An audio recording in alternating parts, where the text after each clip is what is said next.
this quote that Eckhart has. This is one of my favorite quotes in chapter 1, where he says, "Man made God in his own image. The eternal, the infinite, and unnameable was reduced to a mental idol that you had to believe in and worship as my God or our God." Jesus says, "You are the light of the world." It means you are the consciousness in which the world appears, is seen. So you believe what happens to us at death when the body dies? You don't have a belief. I don't give it any thought. You don't. God, in the essence of all consciousness, isn't something to believe. God is. Yes. God is. And God is a feeling experience, not a believing experience. That's right. And if your religion is a believing experience, if God for you is still about a belief, then it's not truly God.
David Icke, the former footballer, television presenter and Green Party spokesman, hit the headlines when he claimed that spirit forces had chosen him to lead a campaign to save the world.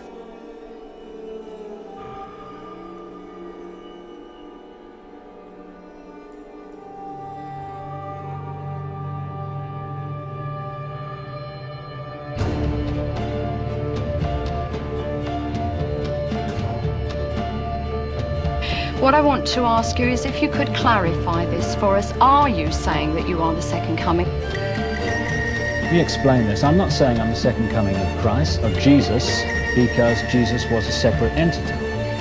Is this reincarnation as well, David? Well, yes, because, you know, what we do with reincarnation is come back into a physical shell in different circumstances to aid our learning. It's a learning process of evolution. We evolve as we learn and experience. But once you reach a certain frequency, due to evolution, you have the ability also to create beings.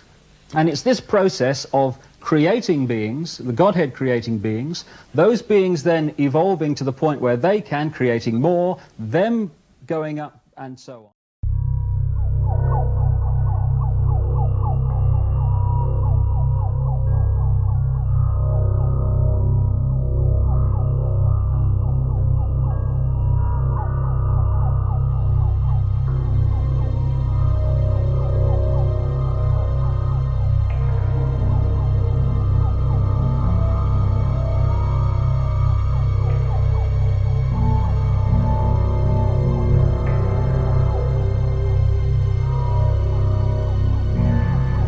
Do you come to that conclusion that it's fundamentally confused? Because I am in contact and in communication with those at the highest levels of creation who are passing on this information. You see, you're shaking your head, my friend. Can I ask you then, you're saying you're in contact with the highest communications. Would that be God, or...?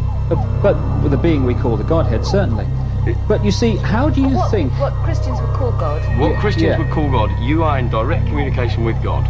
That's where you get your voices from and everything else, yeah? Correct. Is that what you're saying? Right. Now, just let me put... It went from there. We got talking about spirit worship. Did it intrigue you? Did it make you want to find out more about what exactly he was talking about? Yeah. So, he said the supposed spirits of the dead that you're talking with are demon spirits. They're fallen angels. They're beautiful beings. Just set it out, just like that. Oh, yeah. It didn't make you uneasy when he said they were Well, just it shocked you a little bit, something that you first hear mentioned to you.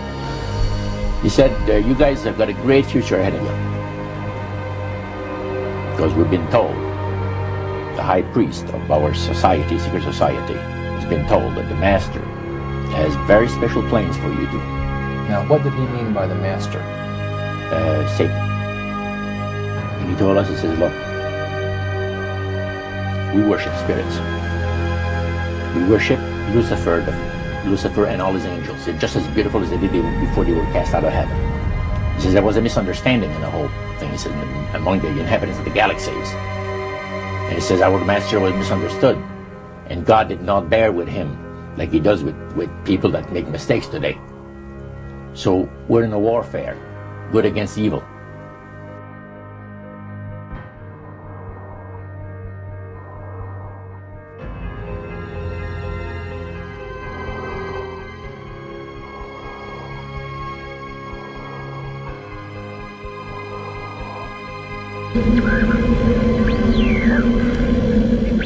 You're listening to The Hour of the Time. I'm your host, William Cooper.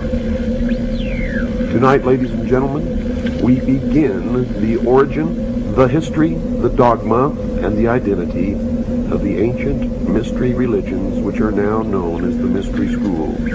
The Order of the Quest, Freemasonry, the Ancient Order of the Rose and Cross, the Knights Templar, the Sovereign and Military Order of the Knights of Malta, the Order of St. John of Jerusalem, the Priory de Sion, the Thule Society, or sometimes known as the Thule Society, the Order, the Skull and Bones, the Russell Trust, the Jason Society, the Scroll and Key, the Illuminati, and I could go on and on and on and on.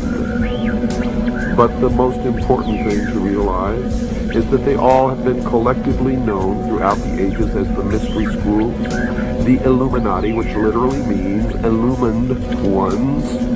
They are all one and the same, as you will come to know. And you will understand perfectly how they've been able to infiltrate all of our society. And their first object of worship was the sun. The second object of worship was the moon. And everywhere you see the mystery schools or the mystery religion, you will see the symbols of the sun and the moon, also known as Osiris and Isis. For in the religion of the mystery schools, they believed that man was held prisoner in the Garden of Eden by an unjust and vindictive God.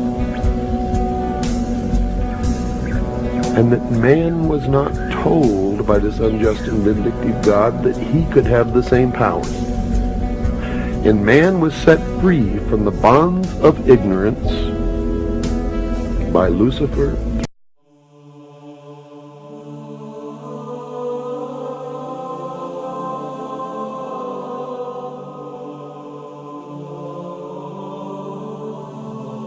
They hate Christians. They hate Christianity.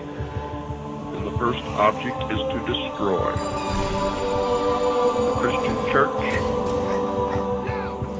and Christians, to wipe them off the face of the earth. If you are a Christian, you are in the greatest danger that you can even imagine at this moment as the New World Order takes shape around you.